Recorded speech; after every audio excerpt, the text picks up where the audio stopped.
Well, a fine good evening, all. This is Patricia, and I am traveling for history.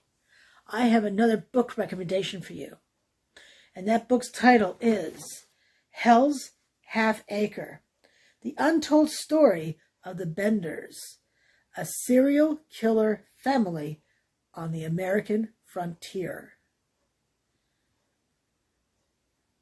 I listened to this on audible.com. It is unabridged, written by Susan Jonasis, read by Lee Osorio, and it ran 9 hours and 16 minutes. I think the number of pages is 368. And let me read you the description first, and then I'll talk about it. So the description comes from Amazon, by the way. They start with these two quotes from a couple of reviews. So the first one is one of NPR's Books We Love. New York Times book reviews the best true crime of 2022. From the Wall Street Journal, quote, rich in historical perspective and graced by novelistic touches, grips the reader from first to last, unquote.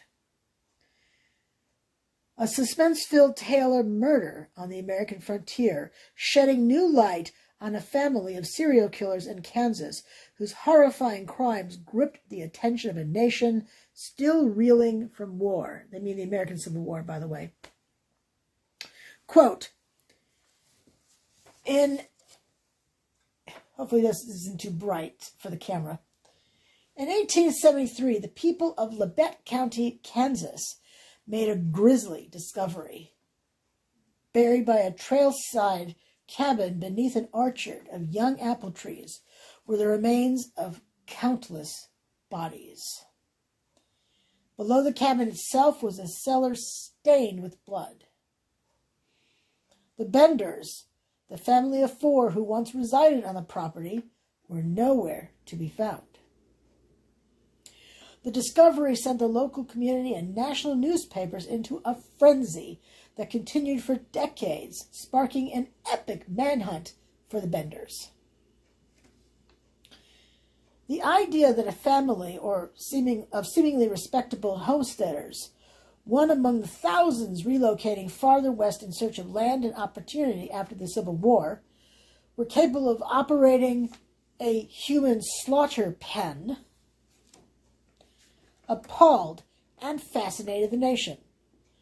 But who the Benders really were, why they committed such a vicious killing spree, and whether justice ever caught up to them, is a mystery that remains unsolved to this day.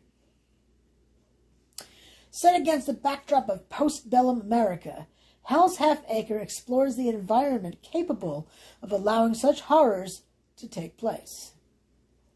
Drawing on extensive original archival material, Susan Jonasis introduces us to a fascinating cast of characters, many of whom have been previously missing from the story. Among them are the families of the victims, the hapless detectives who lost the trail, and the fugitives who helped the murderers escape. Hell's Half Acre is a journey into the turbulent heart of 19th century America, a place where modernity stalks across the landscape, violently displacing existing populations and building new ones. It is a world where folklore can quickly become fact, and an entire family of criminals can slip through a community's fingers, only to reappear in the most unexpected of places. Unquote. Let me show you the cover of the book.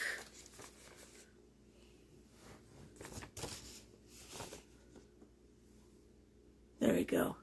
I think you can see that pretty well. Maybe. Okay, so let's start with the narrator. I liked his voice. I thought it was appropriate for the book, and I would happily listen to other books he would be narrating.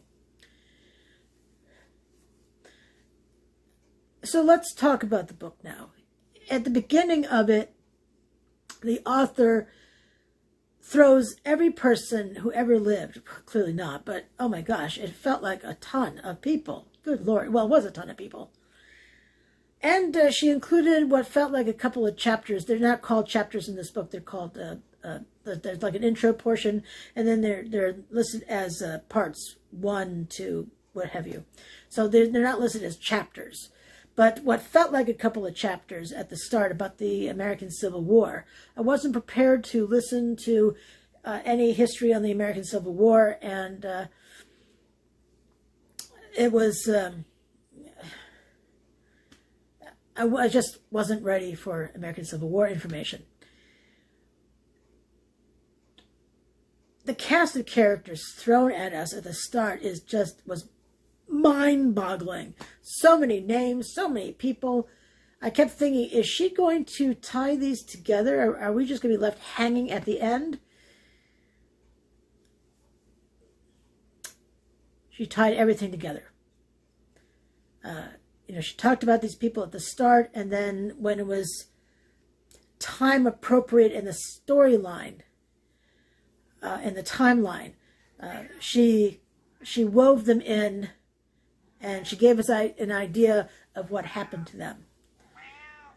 It was extraordinary how she could keep all those parts moving. The book is not gory. The murders weren't, what's the word I'm looking for? The murders were not graphic. It's just those people would stay at the Bender's place, and then whatever happened to them, but we didn't know exactly how they were murdered, which works for me because I don't like a bunch of gore. I don't want to hear the gore. I don't want to read about gore. I just don't like that thing. So the book was very, very interesting. I had really enjoyed it. If you like true crime books, then this is one that you want to add to your collection. It's so well written. The fact that she could keep all those people in the beginning, and actually throughout, because there were other people throughout the book too. That's really remarkable. Now, the fact that it ran for 9 hours and 16 minutes, did it feel that long? That's kind of hard to say because I didn't listen to it in one fell swoop. I would be driving, and then sometimes I would listen at home or, not. So, hard to say. I guess I was thinking 8 hours, and I read there was 9 hours and 16 minutes. I mean, I'm not sure if that's just a mistake because I haven't listened to it. I finished it a while ago, or not. So, take that as you wish. But it runs for 9 hours and 16 minutes if you listen to an audible.com. But kudos to the author for that much research, for conducting that much research. As someone who also conducts research, that takes a lot of time. And this was very well researched. I highly recommend the book. I think you'll enjoy it if you like this kind of history. And I do like darker history overall. So a really very good book. Hell's Half Acre.